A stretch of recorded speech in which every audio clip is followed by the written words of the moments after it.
My daughter-in-law stole my credit card. The next day, I saw the bill, $53,000 in jewelry and a trip. On Monday, she texted me, "Love the gifts, mother-in-law." I smiled because the card she used. "I'm glad to have you here. Follow my story until the end and comment the city you're watching from, so I can see how far my story has reached." My hands trembled as I stared at the credit card statement, the numbers blurring through tears I refused to let fall. $53,000 in a single day. My heart hammered against my ribs as I read each line item, each purchase more outrageous than the last. Tiffany & Co. and $18,000. Cartier, $22,000. Premium spa package, $3,500. First-class tickets to Paris, $9,500. I sank into my kitchen chair, the same one where Harold and I used to share our morning coffee for 38 years before cancer took him 3 years ago. The statement felt like ice in my hands, but my face burned with humiliation. How could I have been so stupid, so trusting? The worst part wasn't even the money, though $53,000 was more than I'd ever spent on myself in a single year. The worst part was the text message that had arrived this morning, cheerful and mocking. "Loved the treats, mother-in-law. Thanks for being so generous. Zuri." I read it again, my chest tightening with each word, the casual cruelty of it, the assumption that I would just accept it, that I was too old, too weak, too dependent on maintaining peace to fight back. My phone buzzed again. Another message from Zuri. "Tyson and I are having such an amazing time in Paris. The suite is incredible. You should see the view from our balcony." Attached were photos. My daughter-in-law posing in what looked like a 5-star hotel, wearing jewelry I'd never be able to afford, her smile radiant with satisfaction. In one photo, she held up a champagne glass in a mock toast. The diamond bracelet on her wrist caught the light like a spotlight on my humiliation. I set the phone down with shaking hands and walked to the window overlooking my small backyard. Harold had planted those roses before he got sick. I'd been tending them alone for 3 years now, just like I'd been tending everything alone. The house felt too big and too quiet, but it was mine. At least I'd thought it was secure. The credit card had been in my purse, tucked safely in my wallet. Or so I believed. When had Zuri taken it? During last Sunday's dinner when she'd insisted on helping me clear the dishes. When she'd hugged me goodbye, pressing close enough to slip her fingers into my purse. The thought made my skin crawl. I'd been so grateful for any affection from her, so desperate to be included in my son's new life. 3 years of marriage, and I'd tried everything to win Zuri over. I'd complimented her clothes, praised her cooking, agreed with her opinions even when they stung. When she suggested I was getting forgetful in front of Tyson, I'd laughed it off. When she'd rolled her eyes at my stories about Harold, I'd stopped telling them. When she'd made subtle comments about how outdated my house was, I'd actually considered renovating. All because I was terrified of losing Tyson, my only child, my baby who'd once run to me with scraped knees and bad dreams, the son who'd held my hand at his father's funeral and promised he'd never leave me alone. But somewhere along the way, I'd lost him anyway. The phone rang, jolting me from my thoughts. Tyson's name appeared on the screen, and for a moment, hope fluttered in my chest. Maybe he'd discovered what Zuri had done. Maybe he was calling to apologize, to tell me they were coming home to make things right. "Hi, sweetheart," I answered, trying to keep my voice steady. "Hey, Mom." His voice sounded distant, tired. "Look, I need to ask you something, and I need you to be honest with me." My grip tightened on the phone. "Of course, Tyson. What is it?" "Zuri says you gave her permission to use your credit card for our anniversary trip. She says you insisted on treating us, but now she's worried you might be having second thoughts about the amount." The words hit me like a physical blow. The carefully constructed lie, the way she'd twisted everything to make me look like a confused old woman who couldn't keep track of her own decisions, and worse, the fact that my son believed her without question. "Tyson," I said carefully, "I never gave anyone permission to use my credit card." Silence stretched between us. When he spoke again, his voice carried a note of frustration I knew well. "Mom, come on. Zuri showed me the messages where you told her to treat herself. She said you were excited about surprising us." "What messages? I never sent any messages about—" "Maybe you forgot. You've been under a lot of stress lately, and Dr. Peterson did mention that grief can affect memory sometimes. Dr. Peterson, my family physician for 15 years. When had Tyson spoken to him? And about what? I remember perfectly well what I've said and done, I replied, my voice sharper than I intended. Someone used my credit card without permission.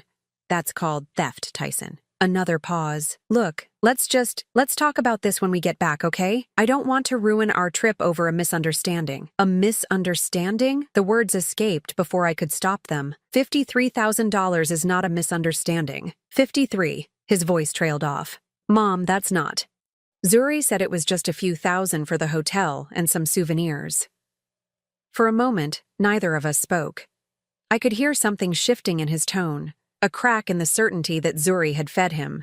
Tyson, I said quietly, check your wife's luggage when you get back. Check her jewelry box. And then ask yourself if a few $1,000s could have bought what she's wearing in those photos she's been posting. I hung up before he could respond, my hands shaking so badly I could barely set the phone down. The silence that followed felt different from my usual loneliness. This wasn't the gentle quiet of an empty house. This was the hollow echo of betrayal. I'd spent 3 years trying to buy love that was never for sale, trying to earn acceptance from someone who saw me as nothing more than a convenient bank account. But as I stared at that credit card statement, something else began to simmer beneath the hurt. Something I hadn't felt in years, something that made me sit up straighter and reach for my reading glasses to examine those charges more carefully, because there was something Zuri didn't know about that particular credit card, something that might just change everything. I couldn't sleep that night. Every time I closed my eyes, I saw Zuri's smug smile from those Paris photos, heard the casual cruelty in her voice during countless family dinners. How had I been so blind? How had I let it go on for so long? The memories came flooding back like a dam had burst. The first warning sign should have been their wedding day itself, when Zuri had somehow forgotten to save me a seat at the family table. I'd spent the reception sitting with Harold's elderly cousins, watching my son dance with his new wife, while she pointedly avoided making eye contact with me.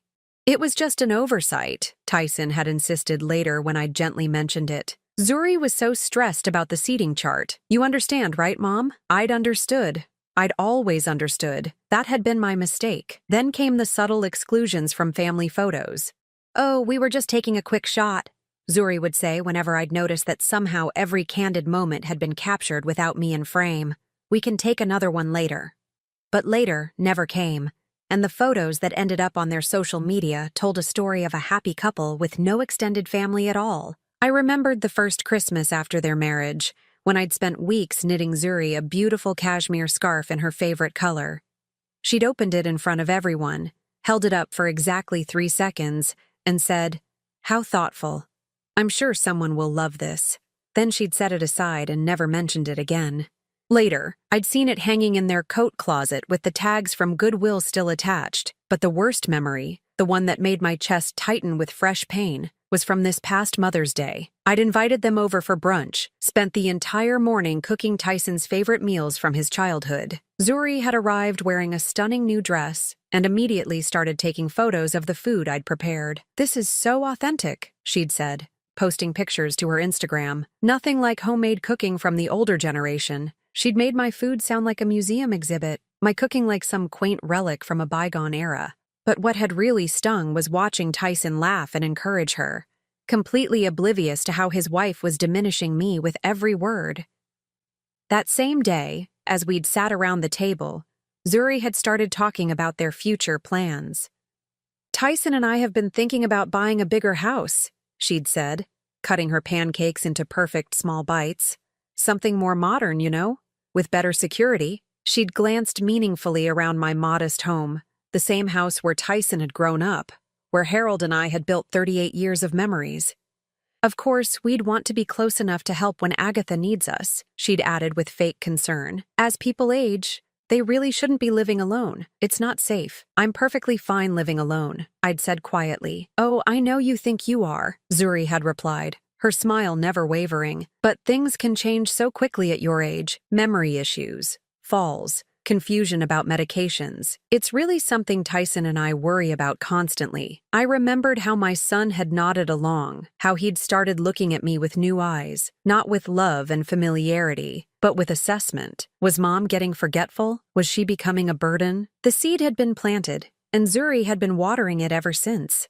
There was the time she'd helpfully reorganized my purse while I was in the bathroom at a restaurant, then made a show of how confused everything was inside. The way she'd started speaking louder to me in public, as if I were hard of hearing.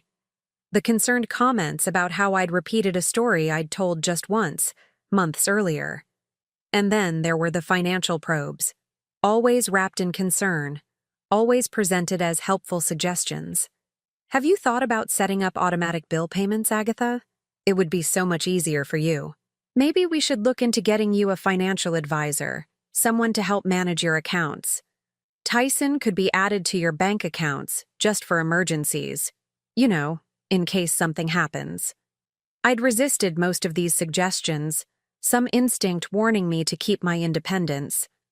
But I'd been softening, wearing down under the constant pressure disguised as care. The worst part was how she'd used my grief against me. Every mention of Harold became an opportunity to remind everyone how fragile I was, how lost I seemed without him. She'd pat my hand sympathetically whenever his name came up, as if I were a wounded bird that might shatter at any moment. It's so hard when older people lose their partners, she'd say to friends and family members when she thought I couldn't hear. They sometimes lose touch with reality a little bit. It's completely understandable. But it does make you worry. Now, sitting in my kitchen at 3 a.m, I could see the pattern clearly. Every kind gesture I'd made had been twisted into evidence of my declining mental state. Every attempt to maintain my independence had been portrayed as dangerous stubbornness. Every gift, every gesture of love, had been cataloged as proof that I was an easy target. I pulled out my laptop and did something I should have done months ago. I logged into my bank accounts, all of them, and started reviewing the statements. What I found made my blood run cold.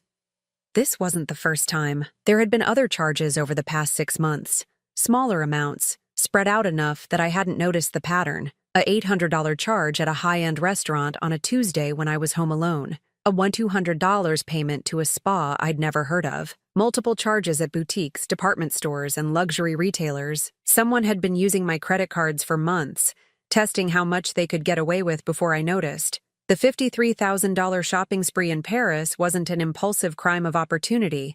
It was the culmination of a carefully planned campaign. But as I scrolled through the charges, something else caught my attention. Something that made me sit back in my chair with a mixture of horror and growing determination. The card that had been used for most of these unauthorized purchases wasn't one of my personal credit cards. It was tied to an account I'd almost forgotten about. The business account for Whitmore and Associates, the consulting company Harold and I had built together 30 years ago. After Harold died, I'd stepped back from active management, but had never officially dissolved the business. Tyson had been helping me wrap up the final contracts and handle the remaining clients. He'd been signatory on the account, authorized to make purchases for business expenses, which meant that technically, legally, every charge Zuri had made wasn't just theft, it was corporate fraud. And corporate fraud, I remembered from my years running the business, carried much more serious consequences than simple credit card theft. I closed the laptop and leaned back in my chair, my mind racing. For 3 years, I'd been playing defense, trying to accommodate and appease. I'd been so focused on not losing my son that I'd let his wife steal from me piece by piece. Dignity, and dollars both. But Zuri had made a crucial mistake. She'd gotten greedy, and in her greed, she'd used the wrong card. The card connected to a business that still existed, that still had legal protections and audit requirements, a business that was still, officially, mine. For the first time in months, I smiled, not the forced, pleasing smile I'd worn around Zuri, but something sharper, something with teeth. If she wanted to play games with an confused old woman, then perhaps it was time she learned that this particular old woman had been running a successful business since before Zuri was born. And I still remembered how to fight. The next morning, I did something I hadn't done in years. I put on my business suit. The navy blue Armani that Harold had bought me for our company's 10th anniversary still fit perfectly, though it felt strange after months of cardigans and comfortable slacks. I styled my silver hair the way I used to for board meetings, applied makeup with a steady hand, and looked at myself in the mirror. The woman staring back at me wasn't the grieving widow Zuri had been so carefully cultivating. This was Agatha Whitmore, co-founder of a multi-million-dollar consulting firm, the woman who had negotiated contracts with Fortune 500 companies and never backed down from a fight. I'd forgotten her, but she was still there. My first stop was downtown, to the office building where Whitmore and Associates had maintained its headquarters for 25 years. I still had a key, though I hadn't used it in over a year. The receptionist, Maria, looked up in surprise when I walked through the glass doors. "Mrs. Whitmore, I wasn't expecting you today." "Good morning, Maria. I need to access the company files and speak with our accountant. Is Jennifer available?" "Of course, let me call her." Maria's fingers flew over her phone. "She'll be right down." Jennifer Morrison had been our company's financial advisor for over a decade. When she emerged from the elevator, her expression was carefully neutral, but I caught the flicker of concern in her eyes. "Agatha, it's good to see you. What brings you in?" "I need to review all recent transactions on the company credit cards, particularly any charges made in the past 6 months." I kept my voice level, professional. "I also need to understand our current audit requirements and fraud protection policies." Jennifer's eyebrows rose slightly. "Is there a problem?" "There may be. I'd prefer to review the documentation before we discuss specifics." She led me to the conference room where Harold and I used to meet with clients, the same room where we'd celebrated our biggest contracts and weathered our most challenging negotiations. The familiar surroundings steadied me, reminded me of who I'd been before grief had made me small. Jennifer spread the statements across the mahogany table, and together we went through every charge. What I'd discovered on my laptop the night before was just the beginning. The unauthorized purchases stretched back 8 months, starting small and growing bolder over time. "These charges," Jennifer said, pointing to a series of transactions, "they're all coded as business expenses. But I don't recognize most of these vendors." I studied the list. Designer boutiques, luxury spas, high-end restaurants. Nothing that could possibly be considered a legitimate business expense for a consulting firm that had been winding down operations. "The card was issued to Tyson Whitmore as an authorized user," Jennifer continued. "He has signing authority as part of the business transition planning we discussed last year. But he's not the one making these purchases." I pulled out my phone and showed her one of Zuri's Instagram photos from Paris, the one where she was wearing the diamond bracelet. That bracelet was purchased with the company card 3 weeks ago. $18,000 charged to client entertainment. Jennifer's expression darkened. "Agatha, if someone is using company funds for personal purchases and misrepresenting them as business expenses, that's not just theft. That's fraud. Corporate fraud. What are the implications?"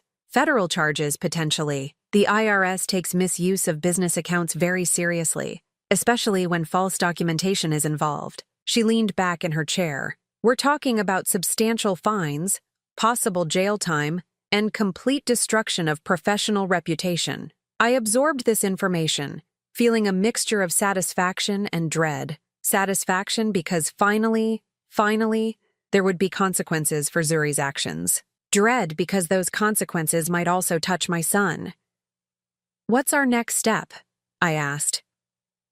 "We need to file a fraud report immediately. The company has to protect itself, and the longer we wait, the worse it looks for us." Jennifer's voice was firm. "I'll need to document everything and notify our legal team." "And Tyson?" "He's the authorized user." "That depends on whether he knew about the unauthorized charges. If he was complicit, he's equally liable. If he was unaware, he might be protected, but he'll still face serious questions about his oversight responsibilities." I stared at the statements spread across the table, thinking about my son. Had he known? Had he been aware that his wife was using company funds for her shopping sprees? Or was he as much a victim of her manipulation as I was? "I need to speak with him first," I said finally, "before we file anything official."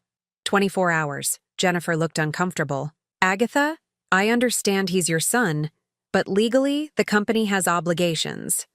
24 hours, I repeated. Then we do whatever we have to do.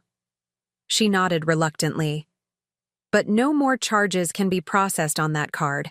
I'm freezing the account immediately. I spent the rest of the day in my old office, making calls and reviewing files. By evening, I had a complete picture of the damage and a plan for moving forward. Zuri had stolen nearly $75,000 over 8 months, all of it documented, all of it traceable. That night, I did something I'd never done before. I used the spare key Tyson had given me and let myself into his house while they were still in Paris. I wasn't there to snoop or gather evidence.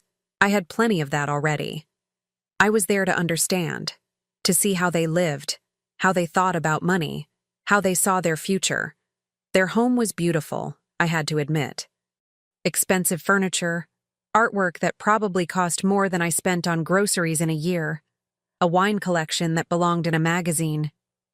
But as I moved through the rooms, I noticed something else.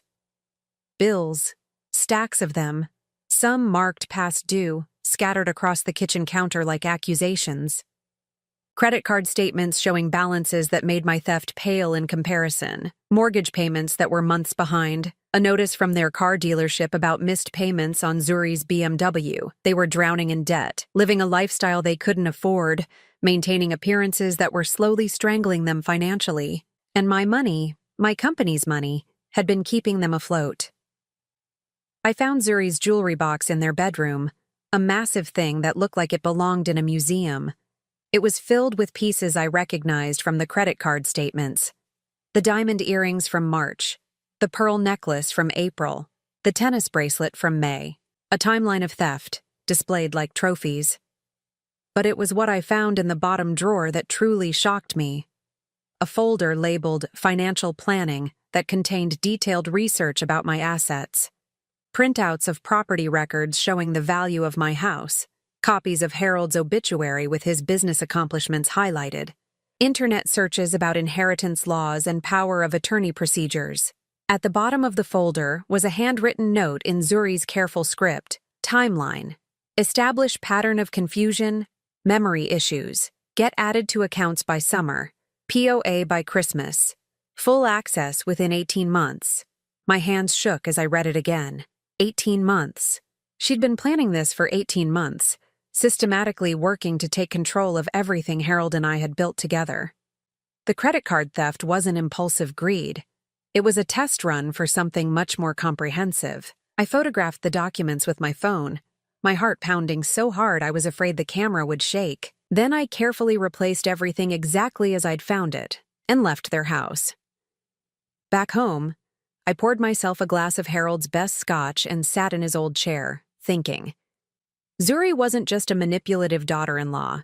She was a predator who had identified me as prey and had been systematically hunting me for over a year. But she'd made one crucial error in her planning. She'd assumed I was exactly what I appeared to be, a lonely, grief-stricken widow who would be grateful for any attention and easily controlled. She'd never considered that under that widow lived a woman who had built and run a successful business for 30 years. A woman who understood contracts and leverage and the art of negotiation. A woman who had just discovered that her opponent had been playing checkers while she was about to unleash chess. My phone buzzed. A text from Tyson. Flying home tomorrow. We should talk. I smiled as I typed my response. Yes, we should. Come by Sunday evening. Bring Zuri. There's something we all need to discuss.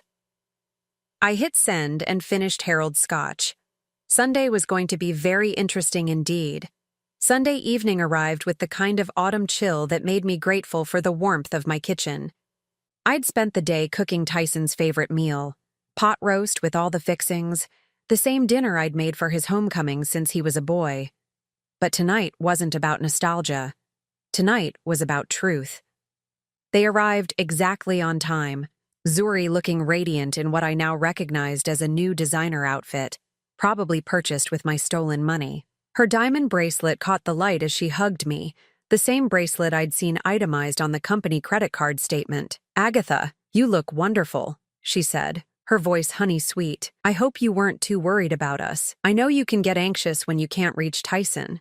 The subtle dig was perfectly delivered, designed to reinforce the narrative of an anxious, dependent mother. I smiled and nodded, playing my part for just a little longer. I'm so glad you're both home safely. Come, sit down. Dinner's ready. As we settled around the dining table, I studied my son's face. He looked tired, stressed in a way that hadn't been there before their trip. His eyes kept darting between Zuri and me, and I could see the internal struggle playing out. Something had shifted during their time in Paris. So tell me about your trip, I said, serving the pot roast. It looked absolutely beautiful from the photos.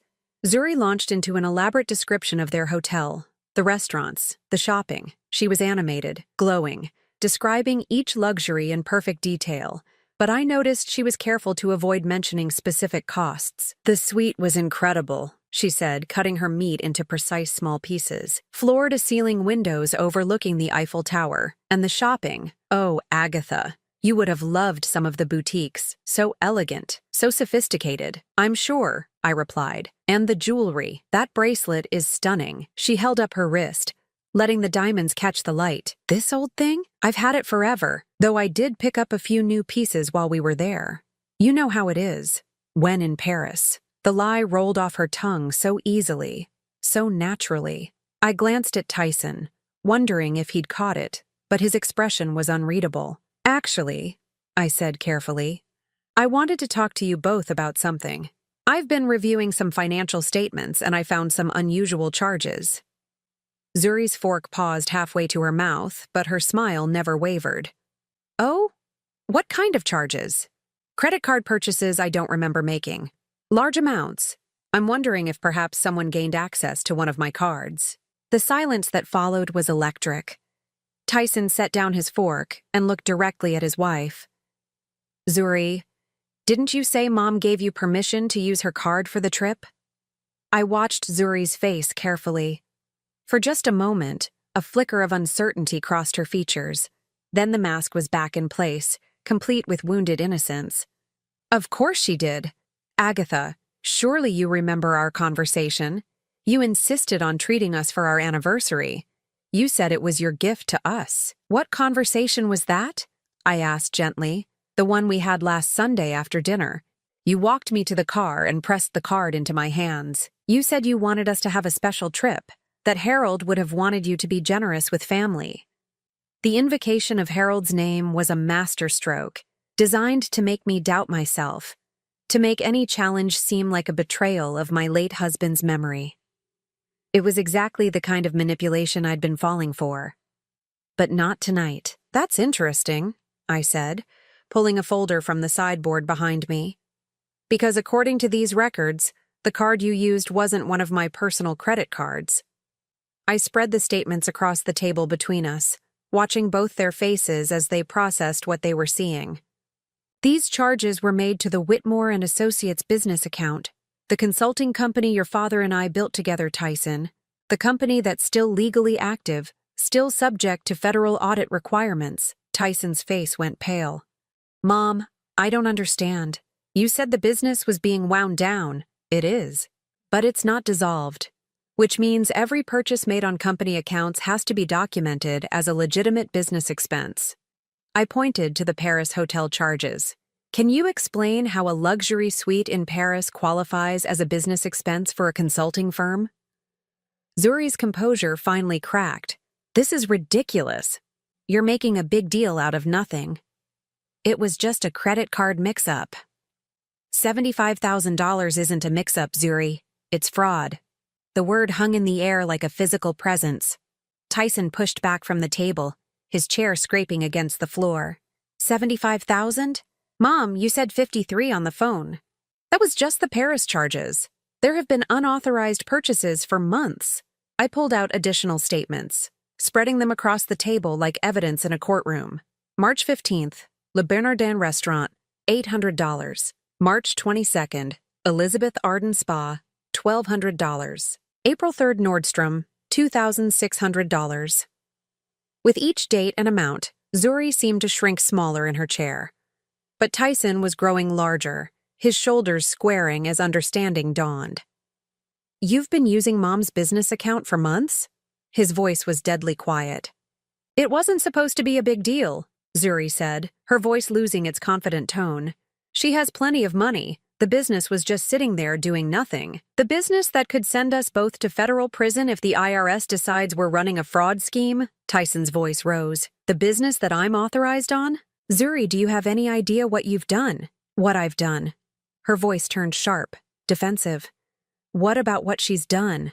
Sitting on all that money while we're drowning in debt. Living in that big house all alone while we can barely make our mortgage payments. She's your mother. She should want to help us. By stealing from her, Tyson stood up, pacing to the window. By forging business expenses? By making me an accessory to fraud? I watched the scene unfold with a mixture of sadness and relief. My son was finally seeing his wife clearly, but it was costing him everything he thought he knew about his marriage. There's more, I said quietly, pulling out my phone. I showed them the photos I'd taken of Zuri's planning documents. I found these in your house. Tyson took the phone, scrolling through the images. With each photo, his expression grew harder, more distant. When he reached the timeline document, he actually laughed, but it was a sound devoid of humor. Power of attorney by Christmas, he read aloud. Full access within 18 months. He looked up at his wife, and I could see the exact moment his love died. You were planning to take everything. Not just from Mom, but from me too. Once you had control of her assets, how long before you decided you didn't need me anymore? Zuri's face was flushed now, her careful composure completely gone. It's not like that. I love you, Tyson. I was doing this for us, for our future. No, he said, his voice steady and cold. You were doing this for you. You've been lying to me for months, maybe years, making me think Mom was getting confused, that she needed us to take care of her finances. You turned me against my own mother. She was never there for you growing up. Zuri's voice turned desperate, vicious, working all the time, leaving you with babysitters. She doesn't deserve your loyalty. Stop. The word came out like a whip crack. Tyson's face was stone. Don't you dare talk about my mother that way. She worked to provide for us after Dad died. She built a business that put me through college, that gave us the foundation for everything we have. Everything we had, Zuri corrected bitterly. Because now we're going to lose it all, aren't we? The house, the cars, everything. All because you can't stand up to your precious mommy. I stood up slowly, feeling every one of my 65 years. Actually, Zuri, that depends entirely on what happens next. Both of them turned to look at me. Tyson with hope, Zuri with calculation. I've spoken with our company's legal team. The fraud report hasn't been filed yet. The charges could still be resolved as a family matter, repaid with interest and penalties. No criminal charges, no federal investigation. What's the catch? Zuri asked, because she was smart enough to know there would be one. I looked at my son, seeing Harold's integrity in his eyes, the same moral compass that had made me fall in love with his father. The catch is that this ends now, all of it. The manipulation, the lies, the theft. And there are going to be consequences. I could feel the tide turning, the power dynamic shifting back to where it belonged. For the first time in 3 years, I wasn't the vulnerable widow begging for scraps of affection. I was Agatha Whitmore, and I was done being anyone's victim. The silence in my dining room stretched like a taut wire, ready to snap. Zuri sat rigid in her chair, her designer dress suddenly looking like armor that hadn't quite protected her. Tyson stood by the window, his reflection ghost-like in the dark glass, shoulders bent under the weight of everything he'd just learned. What kind of consequences? Zuri asked, her voice carefully controlled, but I could hear the fear underneath. I walked to my desk and retrieved a manila folder I'd prepared earlier. Inside were documents that would change everything. Contracts, legal papers, and financial statements that told the real story of the past 3 years. First, I said, settling back into my chair with the folder in my lap, you're going to return every single item purchased with company funds. Every piece of jewelry, every designer outfit, every luxury item. I have photographs and receipts for all of it. Zuri's hand instinctively went to her diamond bracelet. That's impossible. Some of these things were gifts, or I've already worn them, or then you'll return what you can and pay cash for what you can't, I interrupted. At full retail value. not what you might get selling them secondhand. With what money? She snapped, her mask finally slipping completely. You know we don't have that kind of cash. Then you'll figure it out, get a job, sell your car, downsize your lifestyle. I opened the folder and pulled out the first document. Because the alternative is federal fraud charges, and I don't think orange is really your color. Tyson turned from the window, his face haggard. Mom, what else? You said consequences, plural. This was the hard part, the moment I'd been dreading and anticipating in equal measure. I pulled out a second set of papers. Zuri will sign a promissory note for the full amount stolen, plus interest and penalties. $78,467, to be repaid over 5 years at market interest rates. That's almost $16,000 a year. Zuri's voice rose to a near shriek. We can't afford that. You should have thought of that before you decided to finance your lifestyle with my money. I kept my voice level, professional. But there's more. You'll also sign a statement admitting to the unauthorized use of company funds, which I'll hold as insurance against future misunderstandings. Zuri's face had gone pale beneath her expertly applied makeup. You're trying to destroy me. No, Zuri. You destroyed yourself. I'm just making sure you can't destroy anyone else. I pulled out the final document, the one that would hurt the most but was absolutely necessary. And you'll agree to have no contact with me moving forward. No family dinners, no holiday gatherings, no attempts at reconciliation. You'll stay away from my home, my business, and my life. You can't do that. Zuri shot to her feet, her chair scraping against the floor. You can't cut me off from family. What about Tyson? What about any future grandchildren? I looked at my son, seeing the pain in his eyes, but also something else, relief. As if a weight he hadn't realized he'd been carrying was finally lifting. Tyson is my son, and he'll always be welcome in my home.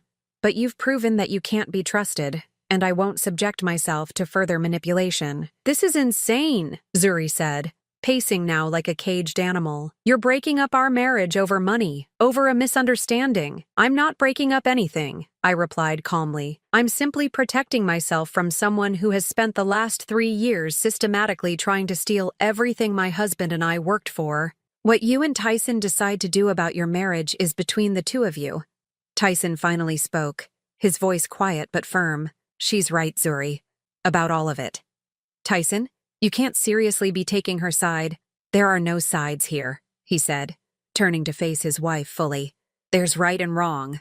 And what you did was wrong. Not just the stealing, but the lying, the manipulation, trying to turn me against my own mother. Zuri's expression shifted, becoming pleading, desperate. Baby, please. I made some mistakes, yes, but I was doing it for us, for our future. Your mother has more money than she could ever spend, and we're struggling. I was just trying to even things out. By committing fraud? By planning to have her declared incompetent so you could steal everything? Tyson's voice was getting louder, 3 years of suppressed frustration finally finding its voice. I read those documents, Zuri, your timeline, your plans.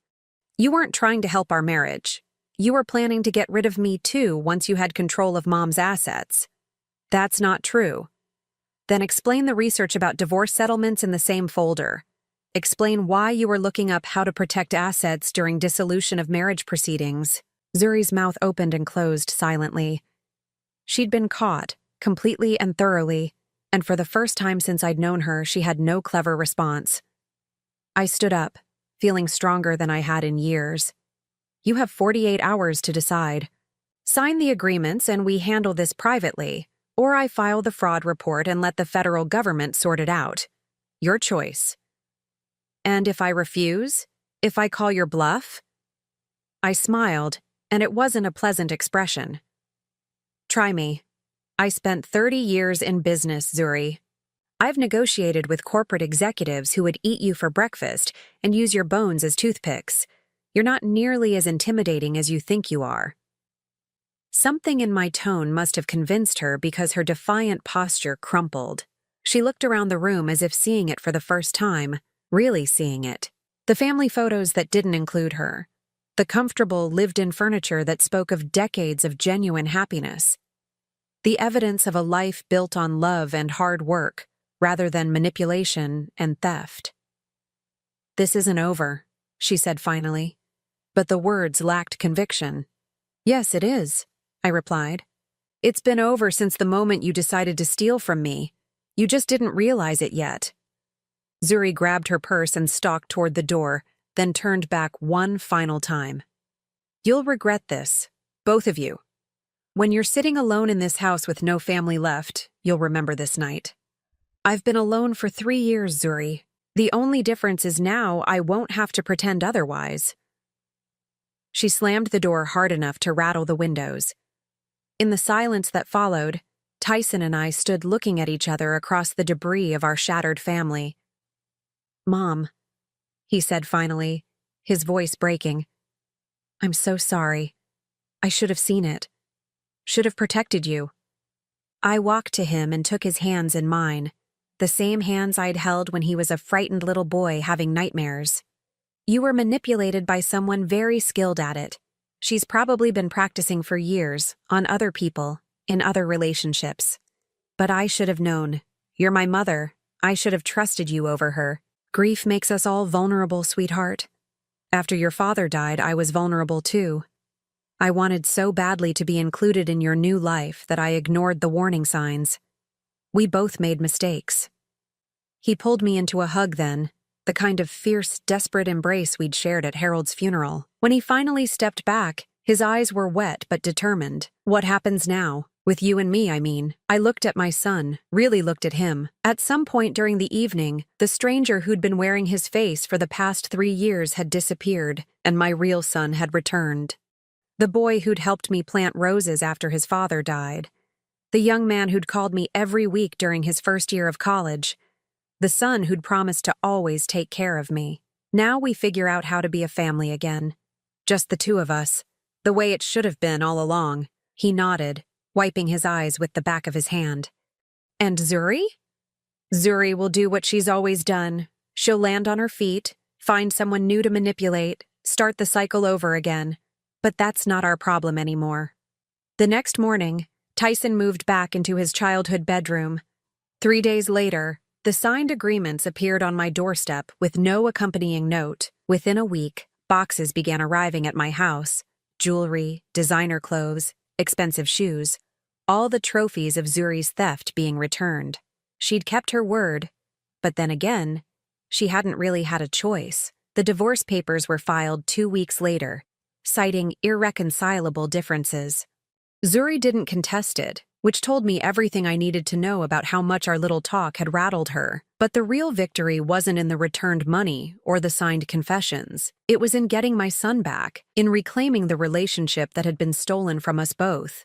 And as I watched Tyson help me plant new roses in Harold's garden, I realized something important. Sometimes the strongest thing you can do isn't fighting back. It's refusing to keep fighting a battle you were never meant to lose. 6 months later, I stood in my kitchen making Sunday breakfast for 2, something I hadn't done since Harold passed away. The morning light streamed through windows I'd finally gotten around to cleaning properly, and the house felt alive again in a way it hadn't for years. Tyson emerged from his old bedroom, hair still messy from sleep, wearing the same ratty college t-shirt he'd insisted on keeping since he was 20. For a moment, it was like the past 3 years had been nothing but a bad dream. "Morning, Mom. Coffee smells amazing. Sit down. Breakfast is almost ready." I plated the eggs and bacon, noting how much healthier he looked now. The stress lines around his eyes had faded, and he'd gained back some of the weight he'd lost during the final months of his marriage. "Any word from Jennifer about the final payment?" he asked, settling into his chair. "It came through yesterday, the last installment." I poured orange juice into his glass, the same ritual we'd shared when he was a teenager. "Zuri's officially paid back every cent, with interest. And the business account? Officially closed. Whitmore and Associates is finally, formally dissolved." I sat down across from him, feeling lighter than I had in years. "Your father would have been proud of how we handled everything." Tyson nodded, but I could see the shadow that still crossed his face whenever we talked about Zuri. The divorce had been finalized 3 months ago, but I knew he was still processing the betrayal, still coming to terms with how completely he'd been deceived. Have you heard from her at all? I asked gently. A few texts in the beginning, trying to get me to work things out, claiming you'd forced her into confessing to things she didn't do. He shook his head. But nothing for the past month. I think she's finally accepted it's over. I'd heard through mutual acquaintances that Zuri had moved to California, supposedly engaged to a man 30 years her senior with considerable real estate holdings. The pattern was repeating itself, just as I'd predicted, but that wasn't my concern anymore. I have something to tell you, I said, setting down my coffee cup. I've been thinking about selling the house. Tyson's fork paused halfway to his mouth. Really? Why? It's too big for me now, and honestly, there are too many memories tied up in these walls. Some good, some not so good. I think it's time for a fresh start. Where would you go? I smiled, feeling a flutter of excitement I hadn't experienced in years. I've been looking at condos downtown near the waterfront. There's a beautiful place with floor-to-ceiling windows overlooking the harbor. Much more manageable for someone my age. That sounds perfect for you, he said, and I could hear the genuine happiness in his voice. You deserve to live somewhere that makes you excited to wake up in the morning. What about you? Have you thought about what comes next? Tyson had been living with me since the separation, and while I loved having him here, I knew it wasn't a permanent solution. He was 34 years old and needed to rebuild his own life. Actually, I've been meaning to talk to you about that too. He set down his fork and looked at me directly. I got a job offer, a good one, tell me. It's with Morrison Consulting downtown. They want me to head up their new digital transformation division. It's exactly the kind of work I've wanted to do, and the salary is. He paused. It's enough that I could actually afford a decent place on my own. That's wonderful, sweetheart. When do you start? Next month if I take it. But I wanted to make sure you'd be okay on your own first. I reached across the table and covered his hand with mine. Tyson, I've been taking care of myself for 65 years. I think I can manage a little while longer. I know, but after everything that happened with Zuri, I worry about leaving you vulnerable to what? Another manipulative daughter-in-law? I laughed, surprising myself with how genuine it sounded. Honey, I learned my lesson. The next woman you bring home is going to have to pass much more rigorous inspection. The next woman I bring home is going to have to understand that my mother is a force of nature who's not to be underestimated, he said with a grin. I think that'll weed out most of the gold diggers. After breakfast, we drove to the waterfront condo I'd been considering. The real estate agent, a pleasant woman named Sarah, met us in the lobby of a converted warehouse building that had been transformed into luxury residential units. This is the one I mentioned, she said, leading us to the elevator. 10th floor, corner unit, spectacular views. When she opened the door, I heard Tyson's sharp intake of breath. The space was stunning. Open concept, modern kitchen, hardwood floors, and windows that showcased the harbor like a living painting. Mom, this is incredible, he said, walking to the windows. Look at that view. I joined him, watching sailboats drift across the blue water like white birds. For the first time in years, I could picture myself somewhere new, somewhere that belonged entirely to me. The building has excellent security, Sarah continued. A fitness center, a rooftop garden, and a concierge service. It's very popular with professional women who want luxury without the maintenance headaches of a house. What's the HOA situation? I asked, because Harold had taught me to always understand the hidden costs. Very reasonable for what you get. About $400 a month covers all utilities except cable and internet, plus all the amenities. I walked through the bedroom, noting the walk-in closet and spa-like bathroom. Everything was clean, modern, efficient. Nothing like the rambling house where I'd raised Tyson, but that was exactly what I wanted. I'll take it, I said. Sarah blinked. Don't you want to see some comparable units? Think about it for a few days? I've been thinking about it for months. This is perfect. 3 weeks later, I signed the papers. 2 weeks after that, the moving trucks arrived at my old house. Tyson had taken a few days off from his new job to help with the transition, and we worked side by side sorting through 40 years of accumulated memories. What about this? He asked, holding up a photo from his high school graduation. Zuri had insisted on taking it, cutting me partially out of the frame so she could stand closer to Tyson. Trash, I said without hesitation. And this one? a family photo from last Christmas. All of us smiling stiffly around the tree. Trash. Mom, you're throwing away everything that has Zuri in it. Exactly. I'm not keeping reminders of someone who tried to destroy our family. He was quiet for a moment, then held up another photo, just the two of us at Harold's grave on the first anniversary of his death. What about this one? I took it from him, studying our faces. We both looked lost, grieving, but we were together. Real in a way that none of the later photos with Zuri had ever been. That one goes in my bedroom. By evening, the house was empty except for the few pieces of furniture the new owners had agreed to purchase.